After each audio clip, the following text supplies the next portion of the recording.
I'll start by offering a prayer to the sanctuary.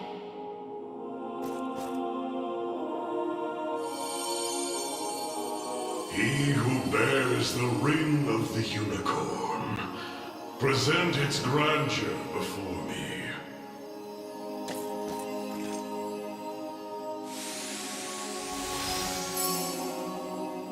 Your efforts are commendable indeed. I shall grant you my might, that Galerius's ambitions may at last be foiled. If you'll allow me a question first. Galerius asserts himself Emperor of the fallen Zenoiran Empire, but I wonder, do his claims ring true? They do. He is a man dangerous beyond all reason or belief. In truth, Zenoira's people were not born on Fevrith soil, but hail from another continent, beyond the Great Seas.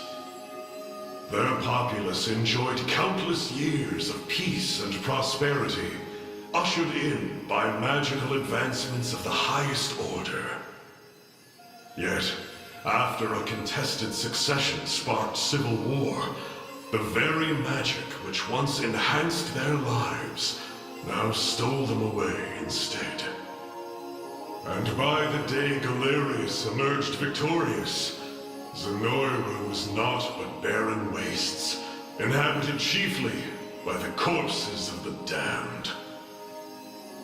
Faced with such cold conclusion, most would have considered him a king absent a kingdom. Yet Galerius would not be denied his reign. Mustering what few pitiful subjects remained in the realm of the living, he set off to seize a new shore as his own, Fevrith. Then the ancient Zenoira we're familiar with was actually an invading army from a far-off continent. The modest fiefdoms which dotted Fevrith could but thrash and flail beneath Galerius's insurmountable might. Only Elheim, shielded by the boughs of the divine Ervelda, was spared utter decimation. If that same conqueror now blights our lands as well, can we assume General Valmor was possessed by his soul? I don't believe we can. An energy so ineffably evil likely derives from something else entirely. How do you mean? Were he merely revived through the rite of channeling, slaying the host would banish his soul back to the frigid gates of the beyond. Yet, to judge by the monstrous aura surrounding him, I fear the task far too great for such crude methodology. No matter the truth of it, Galerius must be stopped. And the power of cleansing housed within these walls shall hearten that pursuit. 'Tis yours, should you but accept it.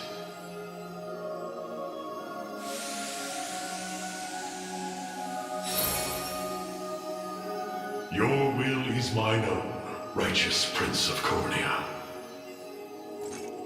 The ring's gotten stronger, Elaine. I can feel it. Ringbearer, the sanctuaries of Fevrith further seek your call.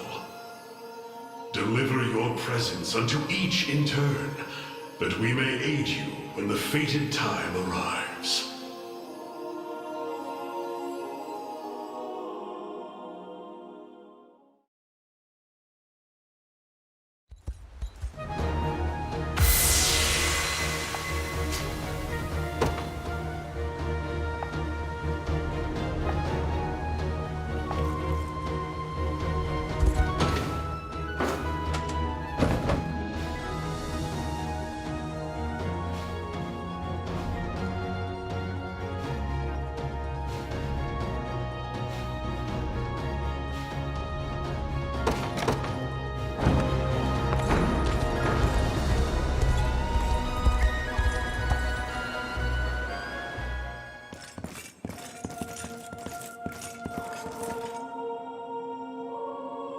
I'll start by offering a prayer to the sanctuary.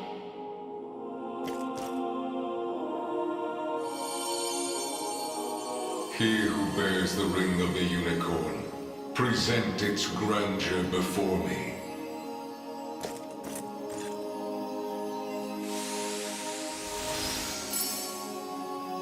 So the ring is restored at last. You have done well. If I may ask a question. You said that if we wished to match Galerius' might, we would first need to unbind the ring's power. But I wonder, why did you bid us return here after?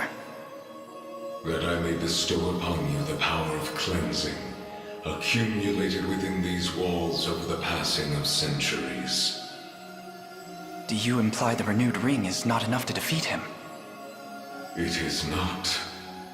If you wish to bring such events to bear, you must usher the souls of Zenoira's people to their long-awaited salvation. The Zenoira of old was an ancient kingdom, said to have fallen in a single cursed night. What do its denizens have to do with this?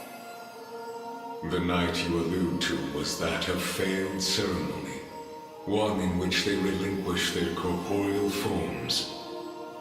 For countless years they suffered in discarnate agony, consigned to merely watch as a new world sprung forth from their own. As you may expect, the weaker-hearted among them succumbed first to madness, then to an unyielding, rabid lust for evil.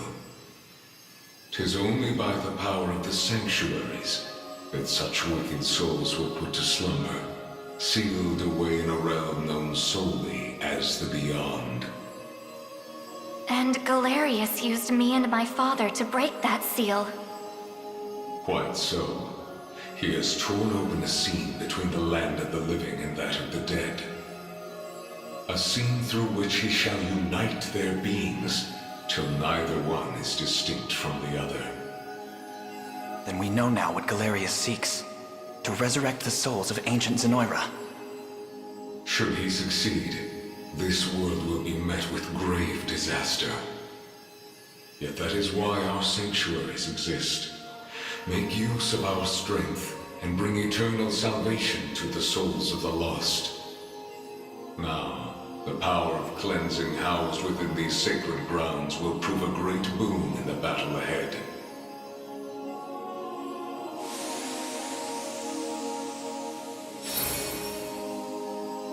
Your will is mine own, righteous Prince of Cornea. The ring's gotten stronger, Elaine. I can feel it. Ringbearer, the sanctuaries of Fevreth further seek your call. Deliver your presence unto each in turn, that we may aid you when the fated time arrives.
Sorry for making you drag us along like this. Please, there's nothing to apologize for. I take it you have a question to ask. We want to see if this sage knows anything about the blue. It's the only reason we even got in here, so... I'll start by offering a prayer to the sanctuary.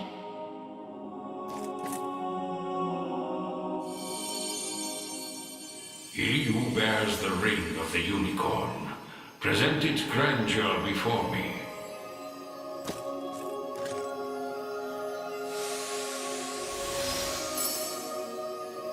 You've accomplished much, Ringbearer.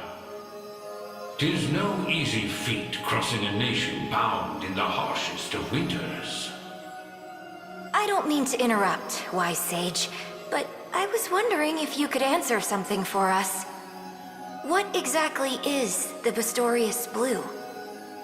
You refer to the azure stone on your person, yes? It is magic made crystal, cultivated by the elves of yore. Long ago, when their kind still called Bastorius home. There were elves here? That era too saw Zenoira's reign encroach upon every region of Fevrith. The elves to the south, secure behind Ervelda's veil, espoused neutrality and insulated themselves in the forests of Elheim. Yet those in Bastorius did not possess such luxury. Instead, they forged a powerful crystal capable of transforming their bodies into those of colossal beasts. Astrals. But they could turn themselves back, right? Such a technique did exist, yes. Though, unfortunately, it has long been lost to the passage of time. Should have guessed as much. Still, Zenoira must have had some reason for wanting the stone so bad. Even though they didn't use their mind control to try and get it. I suspect you allude to the rite of channeling. As I understand it, Bestral physiology is far too distinct to house a human soul, making the rite a futile venture. In its place, they likely sought the crystal for its similar mastery over the hearts of your race. All in the grand hopes of bridling the same strength they failed to overcome so many years prior. Some story this thing's got. Now, we lack the time for further conversation. Allow me to imbue your ring with the power of cleansing. Use it well, and bring an end to Galerius's cruel ambitions.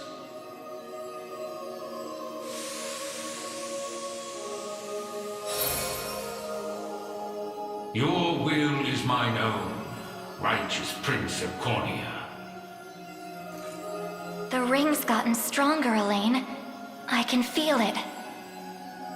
Ringbearer, the sanctuaries of Fevrith further seek your call. Deliver your presence unto each in turn, that we may aid you when the fated time arrives.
Forgive me for prying, Berengaria, but why have you asked to join us here?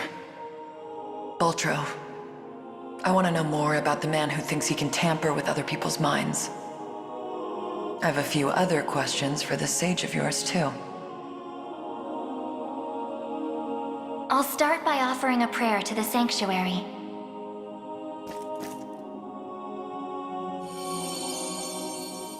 He who bears the ring of the unicorn, present its grandeur before me.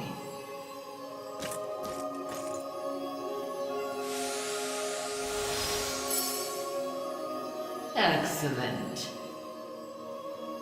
Hope you're in the explaining mood, Sage. There's a sorcerer working with Galerius. Goes by the name Balro. What can you tell me about him? The man was a true prodigy, if ever one has deserved the title. His aptitude for magic was, in a word, peerless.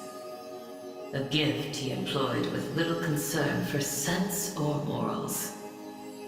'Twas through that disregard that he birthed arts as magnificent as they were monstrous. The rite of channeling chief among them. Is that how the devil still lives? By possessing the body of another? Balro himself has no need of such trickery. While the lost souls of ancient Zenoira's people have long stood confined within the sacred grounds of the sanctuaries, Balro has remained in the realm of the living, sustaining his twisted physical form for centuries upon end. The lone survivor of a fallen empire. But if those souls have been locked away, how exactly was he able to summon them? With the crystal of transference, of course. A potent medium capable of circumventing the barred gate to the beyond. Once the desired soul was summoned, he wielded the rite of channeling to convey it into a yet living host. 'Tis a feat, I presume, only possible for a man of Baltro's infernal aptitude. Crystals of transference. I can't say I've ever heard of them myself. I bet they're real tough to come by. Otherwise, he'd have brought back the whole damn empire by now. You make a good point. I've got one more question for you, Sage. This armor I'm wearing, it's not the only set. There was another up in Albion recovered from the sanctuary when Zenoa first started knocking. Way I hear, it was the pontifex who found it, gave it to a guy named Nigel not long after. So, I was wondering, this place have any old gear you're looking to part ways with? Alas, all armaments stored within these walls have long since been evacuated. Yet the power of cleansing remains pure and true. Grasp it tight, and it shall surely bring you succor in the days to come.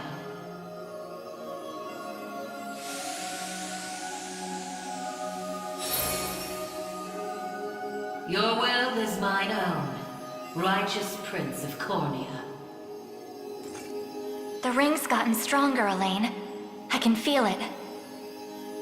Ringbearer, the sanctuaries of Fefrith further seek your call. Deliver your presence unto each in turn, that we may aid you when the fated time arrives.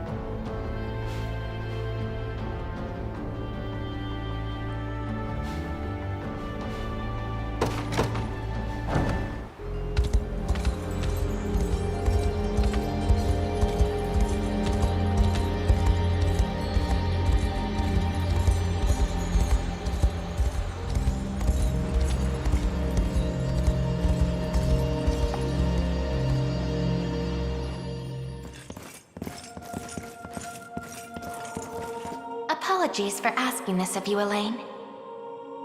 It's merely that I'd like to make an inquiry regarding the nature of these sanctuaries. Please, your presence is more than welcome. We'll ask the sage together.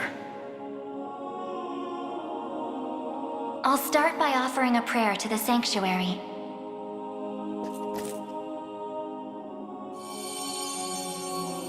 He who bears the ring of the unicorn, present its grandeur before me.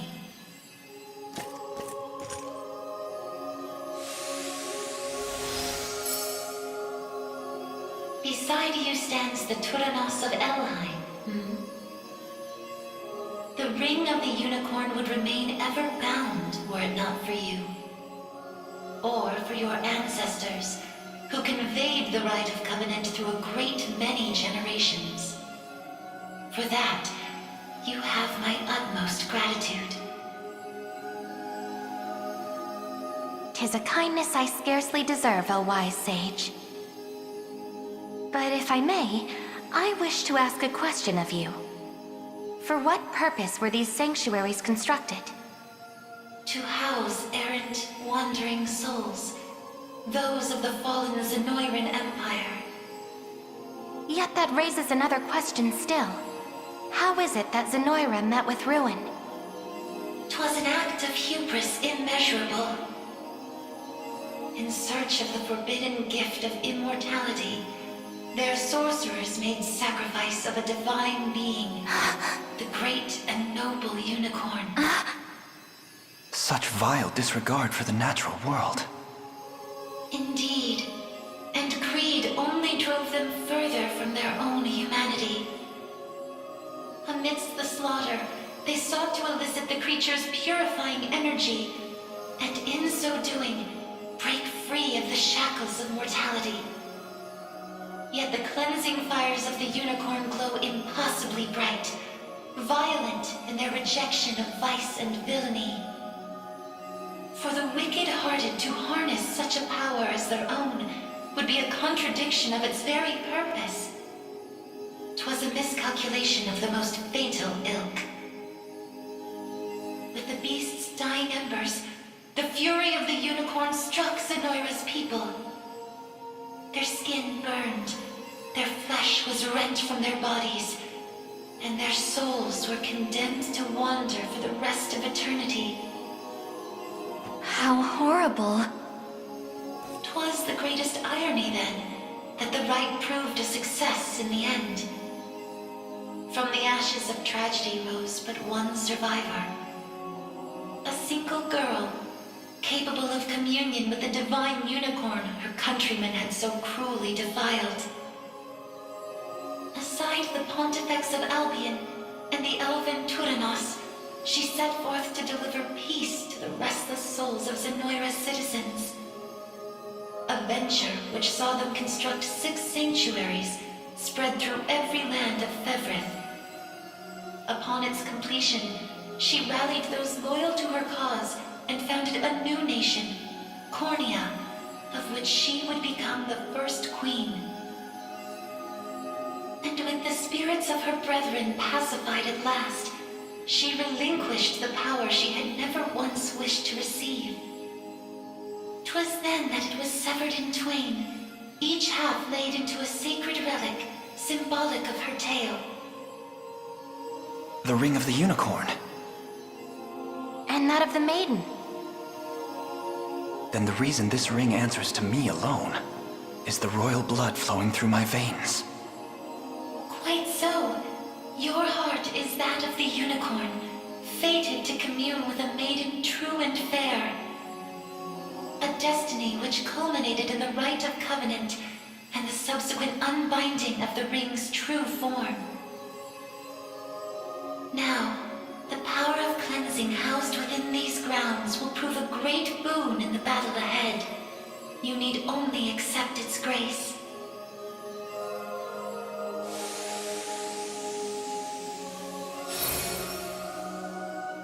Your will is mine own, righteous Prince of Cornea. The ring's gotten stronger, Elaine. I can feel it. Ringbearer, the sanctuaries of Fevrith further seek your call. Deliver your presence unto each in turn, that we may aid you when the fated time arrives.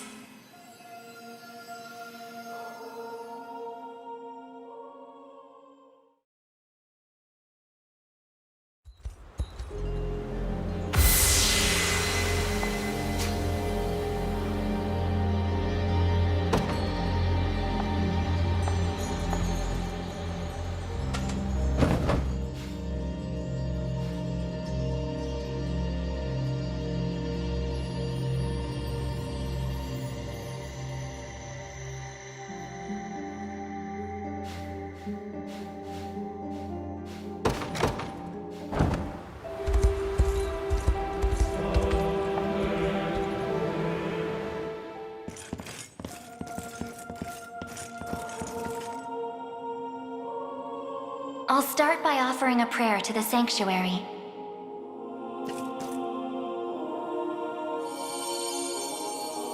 He who bears the ring of the unicorn, present its grandeur before me.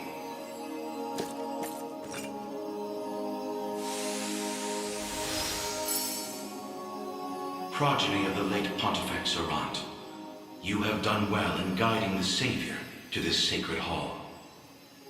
You know of me? I do. Your father, under compulsion of Baltro's magic, destroyed the seal sheltered upon these grounds. A regrettable fate indeed. Excuse me the question, wise sage. Why is it that those of the pontifical lineage are able to break the sanctuary seals? 'Tis a tale even older than the orthodoxy itself. But that's over 800 years. Indeed. I speak of ancient Zenoa and their sorcerer's quest for might beyond mortal bounds. A pursuit which brought them to Palavia and the holy power of the almighty unicorn. Enraptured by its supreme brilliance, they began to experiment, using the citizens of Albion as their subjects. In time, those experiments birthed a new race entirely. The population you know as angels. That's not possible. Yet their only distinguishing feature were the wings on their backs, a mark of failure for the sorcerers who conceived them. The experiments continued unceasingly, but only one success emerged. A man capable of divine wonder. The first pontifex. Yes, and the gift he bore was the means to lay wandering souls to eternal rest. But how does that relate to the seals? The purpose of Fevroth's sanctuaries is twofold. The first is to soothe the vengeful spirits of old Zenoa. The second is to accumulate an energy most sacred, the power of cleansing. Galerius impelled your father to set loose the souls bound to this sanctum, to break its seal as you know it. In so doing, he divested these grounds of one of their vital duties. But the other, the power of cleansing housed within, still remains undefiled by wicked intent. My father must have foreseen the breaking of the seals all those years ago. Which explains why he asked you to one day guide me here. To impart the power of cleansing upon my ring, so that we may stop Galerius before it's too late.